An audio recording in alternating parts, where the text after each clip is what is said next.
Hello and welcome to the Unnamed Automotive Podcast. My name is Sami Assad, and with me, as always, is my good friend and fellow automotive journalist, Benjamin Hunting. Say hi to the people, Ben. Greetings, human listeners. Greetings to everyone. If this is the first time you're listening to our podcast, thank you for trying new. Hopefully you'll listen to more episodes of this podcast, either in the future or some of our previous ones, after your taste of this week's episode, which is sure to be very enlightening. The voice that you heard before was the voice of my friend and fellow automotive journalist, Benjamin Hunting. I'm just ignoring you when you act out like that. You can find Ben's work all over the internet. Ben, give them a couple of locations. Sure, you can find my work at Capital One Auto Navigator, at Motor Trend, and at Haggerty. So basically, the internet is like a triangle, and he has directed you to three different points of that triangle, basically. If you touch all 3 points simultaneously, you time travel into Web 4.0. Wonderful. You can find my work at autotrader.ca and driving.ca, as well as Capital One's Auto Navigator. Ben, we've got some kind of interesting things to talk about this week. Nothing like enthusiast-oriented or performance-oriented, but cars that I think people are very curious to hear about. And maybe cars people have forgotten about in my case. Maybe even my case. I'm going to start us off with the Mazda CX-50 Hybrid. You know the Mazda CX-50, right? And you know the hybrid system that Mazda has famously developed in-house and uses across the board. Oh, wait, that was what we talked about last week with their plug-in hybrid. This is something totally different, isn't it? This is something totally different. In fact, it's so bizarre to look at Mazda. I know like other automakers have different powertrains and vehicles around the world that suit their different markets. But last week, somebody talked to us about a CX-60 plug-in hybrid. And that's a vehicle that we do not get. It is based on the CX-70 and CX-90, or maybe it's the other way around. Those vehicles are based on this. And instead, in North America, we get the CX-50, which has a platform that I'm going to say is more closely related to the CX-5 you or said CX-30. CX so many times in the last 30 seconds that my brain reset itself. Okay, that's all right. I mean, where are you now? It's a dark room. And I'm feeling my way towards the door. I can see a sliver of light, and I have a microphone, apparently. I would say that this CX-50 has been fairly well received by most critics and people who have driven the CX-50. It is a mid-size crossover. It feels a little bit more... Really? Sorry, not mid-size. Compact crossover. That's a good point. Thank you for correcting me. It's a compact crossover, but feels a little bit smaller than I think it actually is, and is fairly attractive inside and outside. The main concerns that people have had with the CX-50 has been its infotainment system, which is a common Mazda concern. Let's not get into it. We kind of crucified it last week, so I think this week we can cut it. And, of course, fuel efficiency, because the Mazdas all use an automatic transmission instead of a CVT, which is much more popular in this segment. Is it a 6-speed automatic?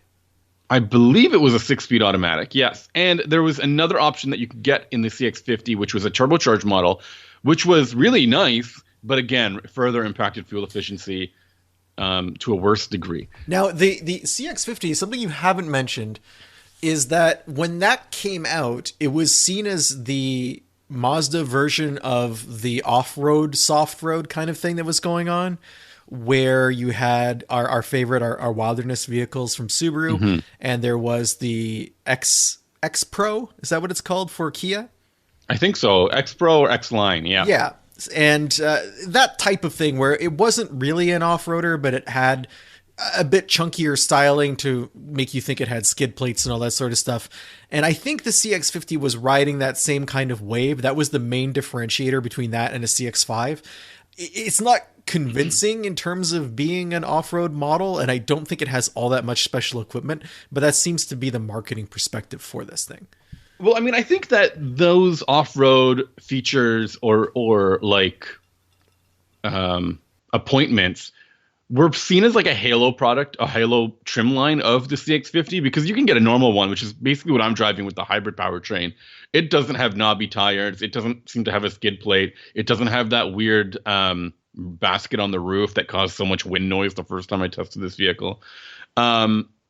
So it's even weirder now when you consider that they have both the CX-5 and the CX-50, both kind of competing in the same segment, both around the same price point. And from what I might be dreaming, but I think there were spy photos for next generation CX-5, and I'm even more confused about it.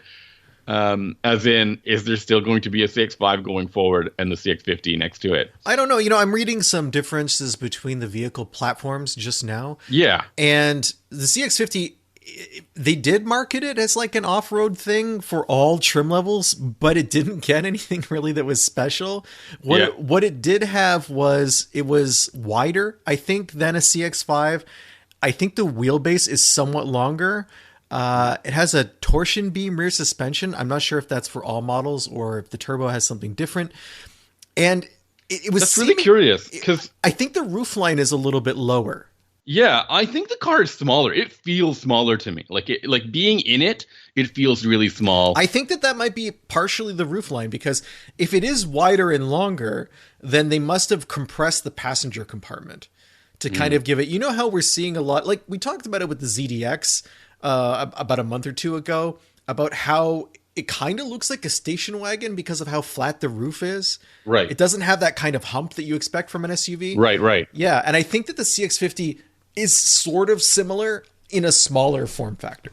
It's also really curious to hear about the torsion beam rear suspension, which is something that is found, I believe, in the Mazda 3 and the CX-30, which I thought, like I said, I think this shares the same platform as CX-30 or is familial with those vehicles, while the CX-5 is like in a whole different situation now.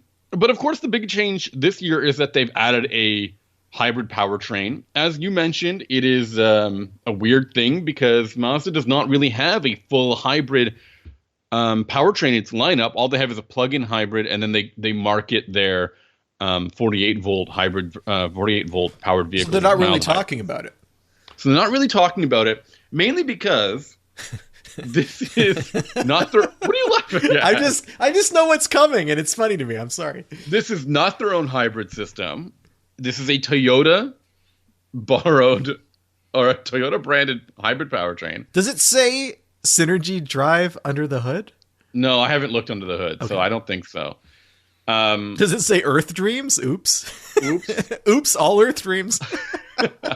This is not the first time Toyota has lent its hybrid powertrain to an automaker, but Mazda, as far as I understand, does not have any connection to oh no, maybe they do. Toyota has an ownership stake in Mazda. In Mazda as well, so they have one in Subaru and Mazda? Yeah, but I'm not sure. I don't think it's large. Like, I want to say it's like maximum in the teens percentage-wise, but don't quote me on that. And of course, this connection goes way back to the epic Mazda Toyota Subaru Wars Toyota of 2008. Where are we going? The Mazda Toyota collaboration on the Yaris and Mazda 2? I think that's what happened. Where the Mazda 2 was rebranded as a Yaris in like Mexico? And North America, I thought. Or maybe it was a Scion. I don't remember. But yeah, they have done a lot of cultural cross-pollination, automotive cross-pollination. And the reason is Mazda is a small company and it's really expensive to develop new drivetrains. This is the same thing with Subaru, where the drivetrain for the BRZ was a flat 4 that was pulled out, or a boxer 4, I guess it's the same thing technically, was pulled out of the Subaru mechanicals. I'm having a stroke. I'm sorry. Give me a minute here.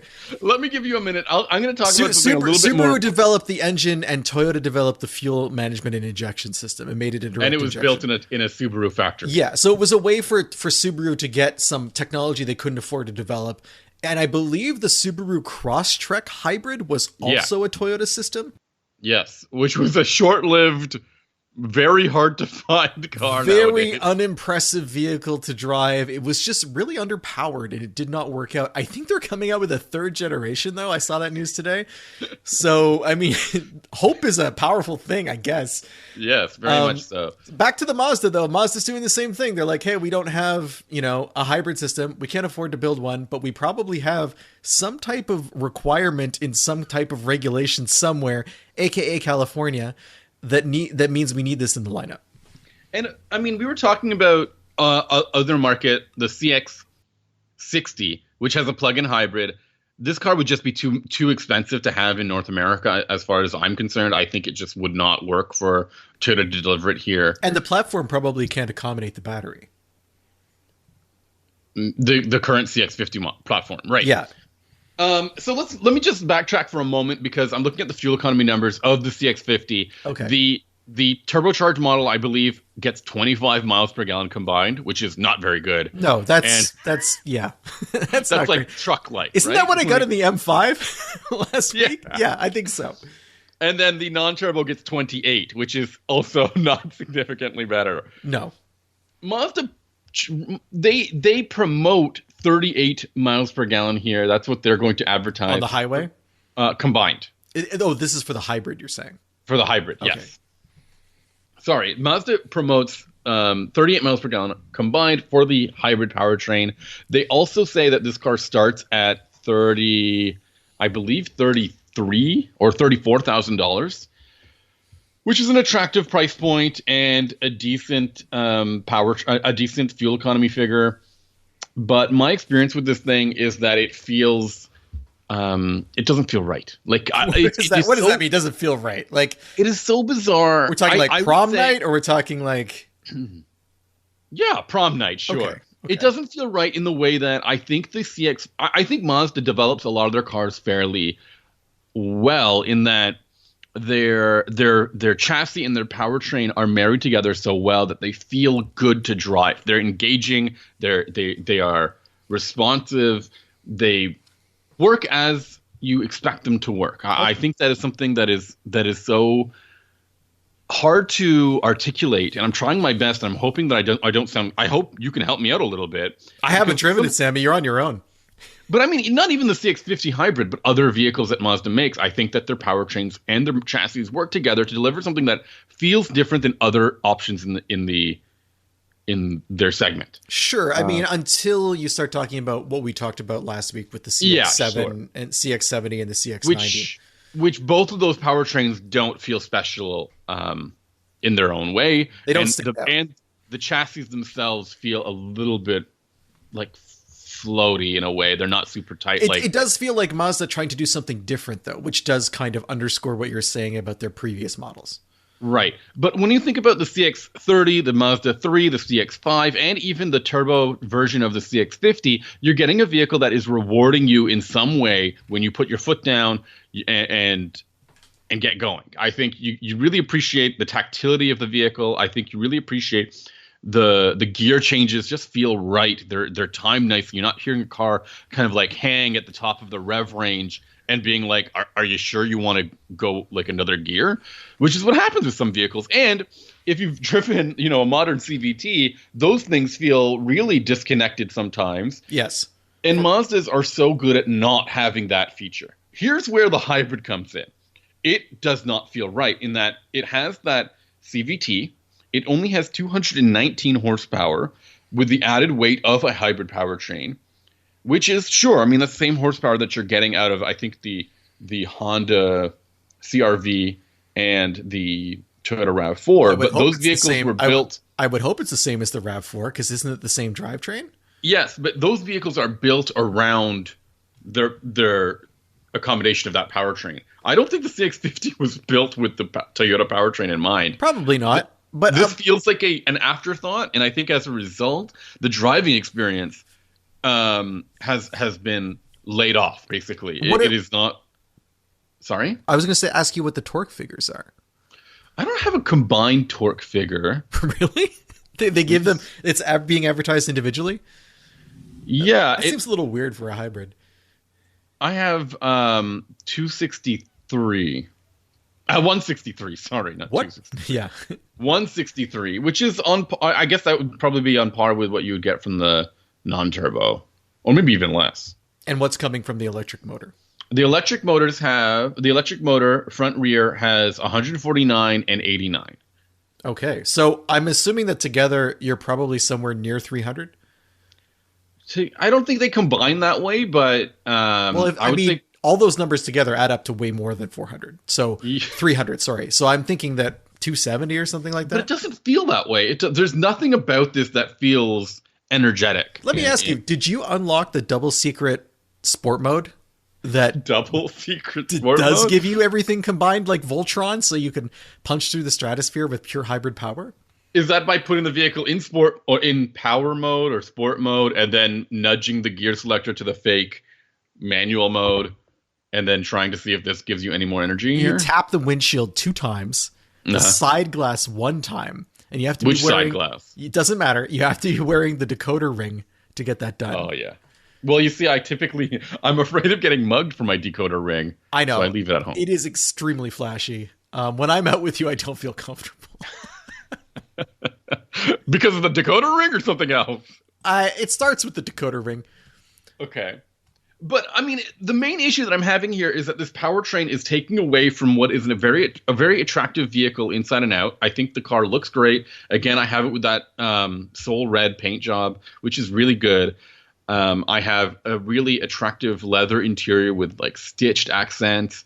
There are details in these vehicles that add up. And it just is so funny to see this generation of Mazda compared to the CX-50, CX-70 and CX-90, which feel a little like not complete in some ways. And this one does feel like they really tightened it up around the dashboard. It looks really slick. They really need to find a new infotainment system. I don't know what they're doing. I don't know what they're waiting on. It is a nightmare to deal with. I can't stand it. And then the last thing I want to add... That's even using Android Auto, right? Yeah, even with Android Auto, I'm interacting with it less than I do any other infotainment system any other time I'm with Android Auto as well. Because just selecting other items on the screen requires you to dial an app. I don't know how you do that, really. Spin this wheel around to get to wherever you need to go. Well, you spin it and you have to stay under $1. If you go over $1, you bust and you don't get to go to the Mazda Hybrid Showcase Showdown. I have been waiting for that. I really have. I found an unofficial number of 221 pound-feet combined.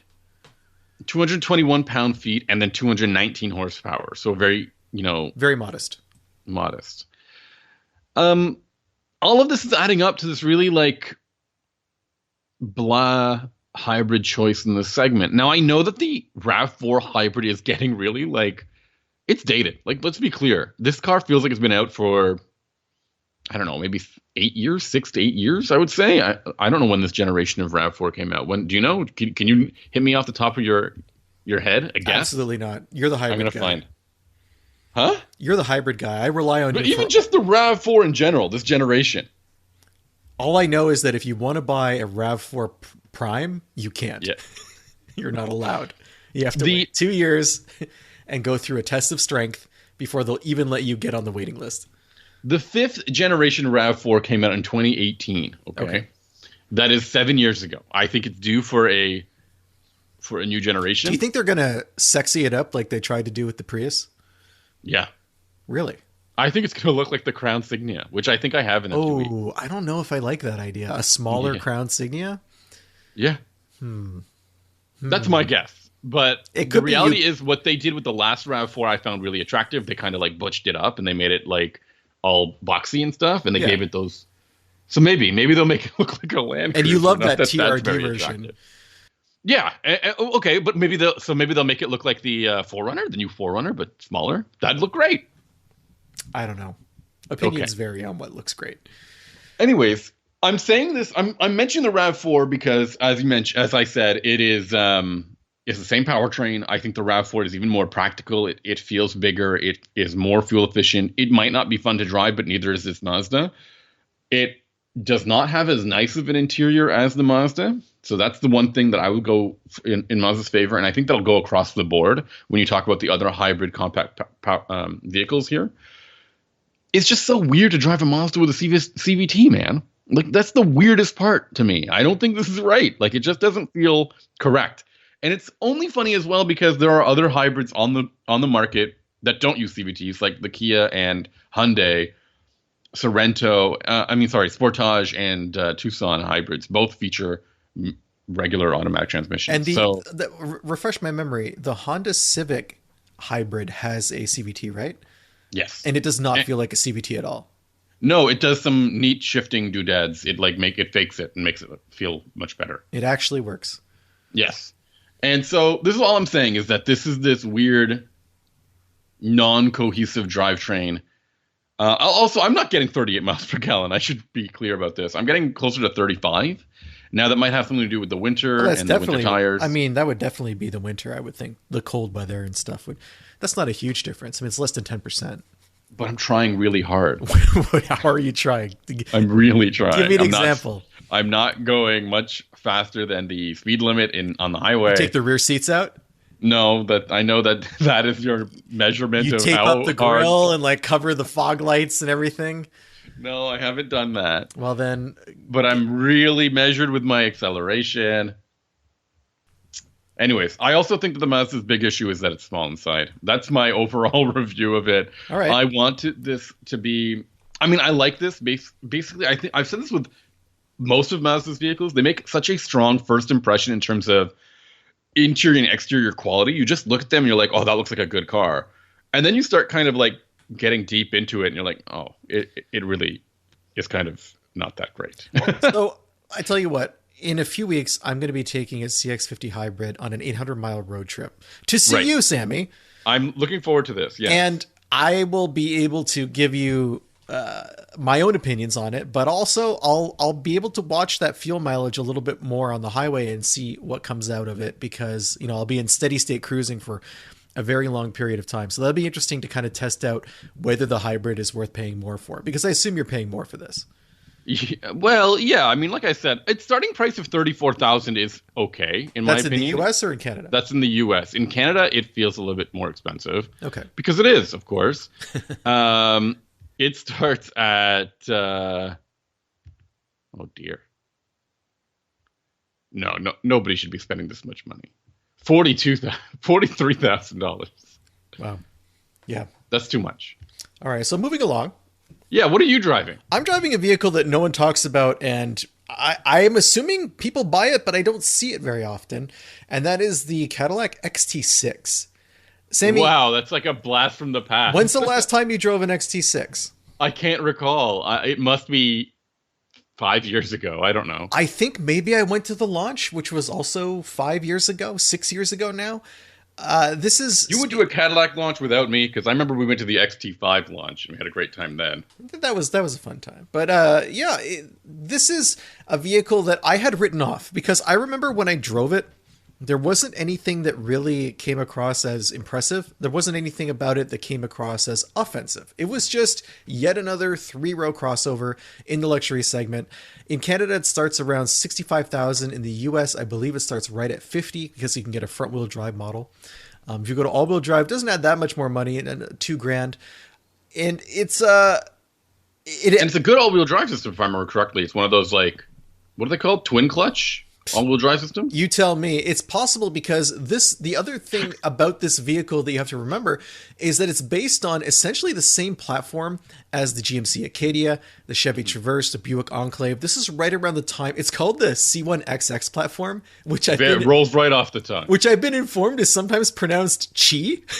So I don't know how Who told you that? I don't know how you get Chi from C1XX, but it is worth pointing out that those other two vehicles that you mentioned, the GMC and the Chevy, and maybe the Buick Enclave, have all been redesigned with a new platform and new gadgets. That's what I'm saying. They're all, well, you're saying since this came out.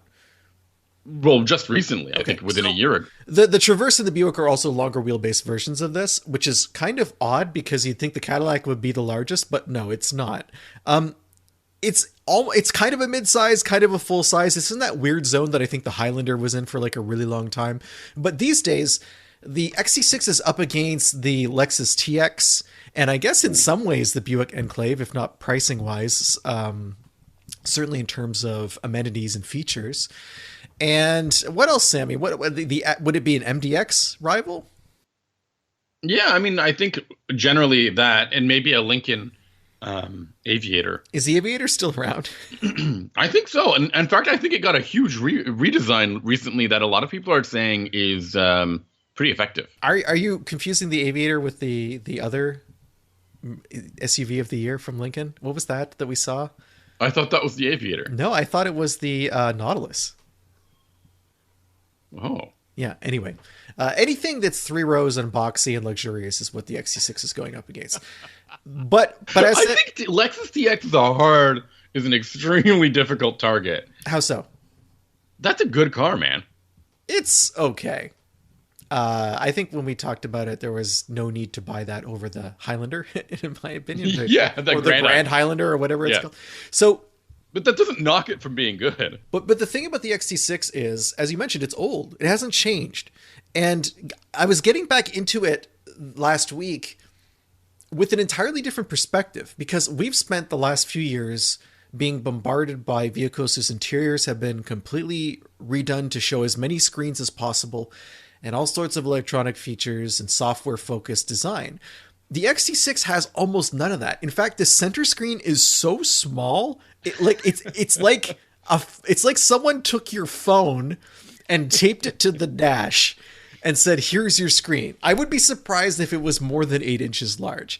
And this is in, a top tier luxury model. I drove the Sport Trim, which I think in Canada starts at 70 grand, and in the US it's 62,000. But I'm not complaining about that. And the gauge cluster had analog gauges mixed with an electronic screen. So it was like stepping back in time. And I think that part of why I connected with the vehicle more this time is because I realized that we didn't know how good we had it. We didn't know that this type of driving experience was perfectly fine, and it did not necessarily need to be enhanced by crazy graphics and giant screens. Okay, I think you're going off the deep end. Sorry, here. I didn't have a Sport. I had a premium luxury, which is very similar. I think you're right in certain things, but I also want to remind you it's still a luxury car. It needs to showcase certain attention to detail that makes a luxury vehicle feel worth it. But that doesn't necessarily mean screens. You know what I'm saying? Right. Yeah, totally. Yeah. The interior was perfectly fine. It had that capacitive touch system that I think Cadillac has gotten away from in recent years. Yeah. That really dominated things, and that's not great. I mean, it's not terrible, but it's not something I would choose if I had the option to choose. Where I think the car falls down the most in terms of its interior are in the second and third row, where you really feel like you're just kind of sitting on some buckets that have been set up and kind of, best of luck. Like doesn't feel like a fully integrated captain's chairs experience. It's totally fine. There's enough room. It's reasonably sized in the sense that I didn't have trouble maneuvering it around my driveway, which can get pretty tight with all the snow. But it also doesn't come across as a behemoth either. Like, clearly this is a vehicle intended to fit in under the Escalade. And I think it does that very well. Now, would I advise someone to buy it? I'm not sure. Because I had the V6 model, which is about 305 horsepower, I think 306, something around there. It's a 3.6 liter engine. This is a motor that has done duty in like every single GM product, I think, to date. There's a Turbo 4 base motor if you want it, but I would advise against that in a vehicle this size. And the engine is unspectacular. It does the job. I would hesitate to call this thing quick. It's really middle ground in pretty much every respect. And if you want something that's going to transport your whole brood somewhere in reasonable comfort, this is not a bad choice. But also, for the money you're spending, there are many, many, many other choices that are much more modern. I think maybe the XT6 is, at this point in its life, more appealing on the used market than anywhere else, which is not something I think Cadillac would want to hear about one of its products. But I'm sure they know that this is an older model, and it's something that's been in production for 6-7 years, and time has caught up to it. Okay, that's fair. I think that it's about ready for a new generation. I think it's going to get redesigned. I think there's still place for an XT6 in their product lineup. I mean, sure, they have nothing else, right? Like, not everyone's going to want to pay for the Escalade. Exactly. But it is bizarre because there's still, like, we haven't heard them do anything about the XT5 or XT4 in a while. Yeah. It's true. This kind of seems like the crossover segment for Cadillac has been languishing. Do you think it's because they're waiting to go full electric and maybe deciding they're not going to go full electric? Yeah, and like everyone else. And they just don't have product? Like, is that possible? Yeah, I think that's... I don't know if they don't have product, but I think they're probably trying to figure out if the like a BMW strategy of having an all electric, a hybrid, and a gas powered version of the same vehicles, I think they're trying to figure out whether or not that's feasible for them. If I don't they have, think so. I don't think that like. I don't think that's I don't think so cards. either. I feel like GM's hybrid situation is well behind everyone else. That's fair. That's a good point. And even their plug-in hybrid situation is non-existent as well, right? Yeah, and this is from a company that pioneered that in North America for North American automakers, I should say. Yeah, absolutely. And I think that they might be panicking. Maybe they're panicking, or maybe they're trying to figure out a way to make sure that their product gets the headlines that it needs, because there's not a lot. There's a few 3-row SUVs that are coming or have arrived, but are super exclusive. They're expensive, and I don't know what the future XT6, how that'll play in this section. I mean, they have to be competitive with Acura and Lexus, right? They have to, at least that's where the bar is for them. So this older model, it lacks a lot of the whiz bang, and that's probably going to turn off some buyers. I also had a few issues with it that were surprising to me. It came with adaptive cruise, Super Cruise. And Super Cruise is a great system. When I was using it on the way to my house from Montreal, it worked perfectly. I had no problems. Then when I was heading back to Montreal, I kept trying to activate it. And instead of activating, it would say Super Cruise unavailable, no data for this road. It was the same highway that I had traveled to get home. I was just going in the opposite direction. And it is one of the 2 largest highways in Quebec. There's obviously mapping data for it. But for whatever reason, the XT6 could not position itself GPS-wise, I guess, in the area it needed to be to know what road it was on. That's never happened to me in a Cadillac before. I also had the adaptive cruise control stop working because of snow accumulation, which was frustrating. Again, what are we going to do about that? There's not much you can do. The funny thing about that snow accumulation, though, is on the front grille, the way the grille is set up, you can the snow accumulates in such a way that it makes it look like a VinFast. So when it was parked at my house, I kept looking out the window and thinking I had a VinFast in the driveway because of how it covered half the grille. And basically, I guess VinFast looked to Cadillac for their styling on like the VF8 or VF9 or whatever it is I keep seeing. So that was amusing to me. Maybe that's a little too inside baseball. Those VinFasts, I'm seeing VinFasts like daily, man. Yeah? It's wild. Does it anger you? No, I mean, we haven't gotten, I think there is a press fleet. And I just haven't gotten my time in this car, but I'm also like super anxious to be in that. I've heard really sad reports about what their development process was like in terms of safety requirements.